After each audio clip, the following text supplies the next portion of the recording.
दोस्तों, राहुल गांधी की वो एक चिट्ठी जिससे फंस गए साहब। आखिर कौन सी वो चिट्ठी? बहुत स्वागत है आप सभी का। आप देख रहे हैं द राजनीति का विशेष सेगमेंट खबर और विश्लेषण। मैं हूं जब्बार खान। दोस्तों, ऐसी कौन सी चिट्ठी राहुल गांधी या उनकी टीम की तरफ से लिखी गई या सामने आई जिसकी बुनियाद पर यह कहा जा रहा है मोदी सरकार साहब और उनके कई सारी एजेंसियां फंसती हुई नजर आ रही है? तो क्या आने वाले वक्त में कुछ बहुत बड़ी पोल खुलने जा रही है? क्या आने वाले वक्त में जिस तरीके से राहुल गांधी और कांग्रेस पार्टी, विपक्षी पार्टियां आरोप लगाती कई मुद्दों को लेकर के आ रही हैं, उसका सच सामने आने जा रहा है? आखिर वो कौन सी चिट्ठी है और उसमें लिखा क्या गया और उस चिट्ठी पर प्रतिक्रिया किसकी है और क्या है, विस्तार से आपको बताएंगे। दोस्तों, अंत तक जरूर देखें। दोस्तों, आपको याद है साल 2014 से लेकर के अब तक का पूरा पॉलिटिकल सिनारियो, जब मोदी देश के राष्ट्रीय राजनीति के फलक पर मोदी और शाह आए और उसके बाद में पहला चुनाव बम्पर तरीके से उनको जीत मिली देश की जनता ने, या फिर यूं कहें कि उन्होंने जिस अंदाज में जिन वोटर को, जिन विभाग को, जिस तबके को, जिस समुदाय को टारगेट किया, उसमें उन्हें बड़ी कामयाबी मिली वोटों के नजरिए से। लेकिन एक वक्त ऐसा आया कि लगातार चुनाव जीतते जीतते अचानक हार का सिलसिला शुरू हुआ, जहां एक वक्त में बेशतर राज्यों पर उनका कब्जा था, बीच में कई सारे राज्य उनके हाथ से फिसल गए। हालांकि भारत में उन्होंने कुछ राज्यों को हथिया जरूर लिया, ऑपरेशन लोटस के माध्यम से या किसी और माध्यम से। लेकिन 2024 का लोकसभा चुनाव एक ऐसा माइलस्टोन साबित हुआ विपक्ष के लिए नए तरीके के ऑक्सीजन के विसर्जन में कि बीजेपी सकपका गई, तिलमिला गई।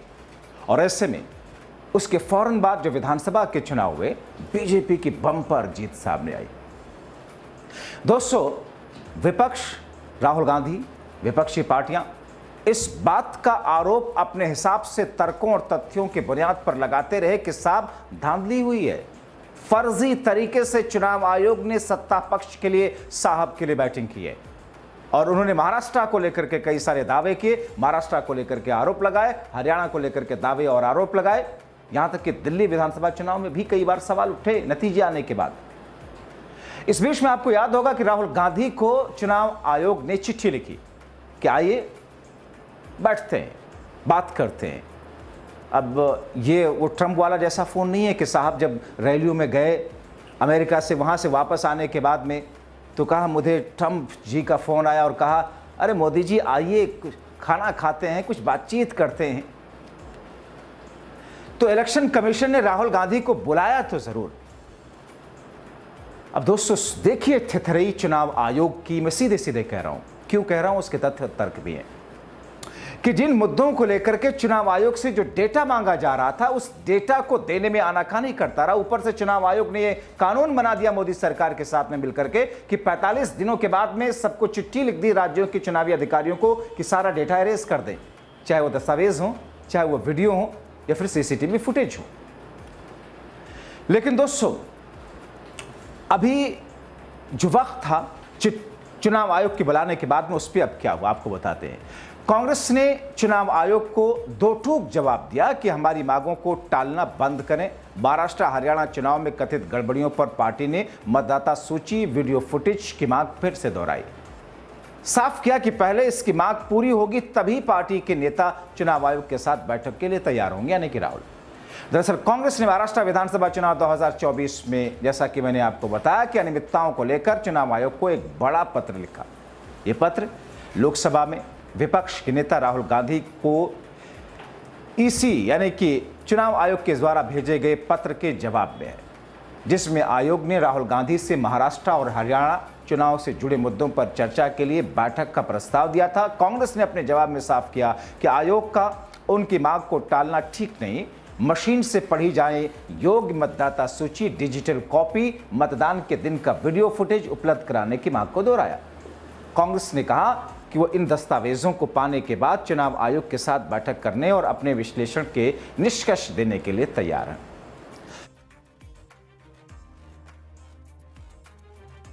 दोस्तों, अपने पत्र में इन्होंने कहा कि ये जो जानकारियां इस पत्र के तारीख से एक सप्ताह के भीतर दें, ये जो जानकारियां मांगी गई हैं, ये एक लंबे समय से चली आ रही मांग है, जिसका पालन करना चुनाव आयोग के लिए आसान होना चाहिए। कांग्रेस का नेतृत्व इन दस्तावेजों को पाने के बाद जल्दी चुनाव आयोग के साथ बैठक करने के लिए तैयार। उसमें लिखा गया, जो चिट्ठी लिखी गई दोस्तों, कांग्रेस ने चुनाव आयोग के रवैये को रहस्यमयी, हैरान करने वाला बताया और ये कहा कि आयोग ने उनकी मांगों को प्रतीकात्मक बहानों के साथ में टालने की कोशिश की है। साथ ही साथ जोर देकर के कहा कि मतदाता सूचियों और मतदान फुटेज की पारदर्शी उपलब्धता ही चुनावी प्रक्रिया में जनता का विश्वास बनाए रख सकती है। दरअसल महाराष्ट्र हरियाणा चुनाव में चुनाव आयोग पर बेहिसाब अनियमितताओं के आरोप हैं। आपको याद होगा कि महाराष्ट्र विधानसभा चुनाव 2024, हरियाणा विधानसभा चुनाव में विपक्षी गठबंधन को मीडिया नतीजे आने से पहले तक जीतता हुआ दिखाती रही, मगर नतीजों के दिन ऐसा सामने नहीं आया। कई कारणों से चुनाव आयोग शक के घेरे में आया। उस पर बीजेपी गठबंधन को जिताने के लिए गंभीर आरोप लगे और इसके बाद कांग्रेस ने मतदाता सूचियों से असामान्य वृद्धि, उसके अंदर मतदान प्रक्रिया में कथित गड़बड़ियों का आरोप लगाया। दावा किया गया महाराष्ट्र के कुछ निर्वाचन क्षेत्रों में मतदान संख्या में 8% की असमान वृद्धि दर्ज की गई। दोस्तों अब सोचिए, अगर 8% वृद्धि मतदान में कर दी जाए तो फिर नतीजा तो मनचाहा होगा ही। कांग्रेस ने हरियाणा और महाराष्ट्र के मतदान केंद्रों पर सीसीटीवी फुटेज में कथित हेरफेर, मतदान सूचियों में गड़बड़ियों के आरोप लगाए। जैसा कि मैंने आपको बताया कि इन सारी चीजों को लगातार चुनाव के बाद से जो सवाल उठ रहे थे, उसको लेकर के हाल में चुनाव आयोग ने एक प्रस्ताव दिया था राहुल गांधी को। कांग्रेस ने इस निमंत्रण को स्वीकार करने से पहले अपनी मांगों को पूरा करने की शर्त रखी। चुनाव आयोग को पिछले जवाबों को अपर्याप्त करार देते हुए कहा कि आयोग ने उनकी चिंताओं को गंभीरता से नहीं लिया। कांग्रेस नेता पवन खेड़ा ने प्रेस कॉन्फ्रेंस में, जैसा कि हमने आपको दिखाया था, कि तल्ख टिप्पणी करते हुए कहा, पहले हमें वो डेटा दीजिए जो हमें मांग रहे हैं, हम क्या हमें चाय पीने के लिए बुला रहे हैं। कांग्रेस का कहना है कि चुनाव आयोग द्वारा उनकी मांगों को टालना, प्रक्रियात्मक जवाब देने जनता के बीच संदेह की ओर बढ़ाता है। कांग्रेस अध्यक्ष मल्लिकार्जुन खड़गे ने भी आयोग पर निशाना साधते हुए कहा कि चुनाव आयोग को सरकारी कठपुतली की तरह व्यवहार करने के बजाय पारदर्शिता दिखानी चाहिए।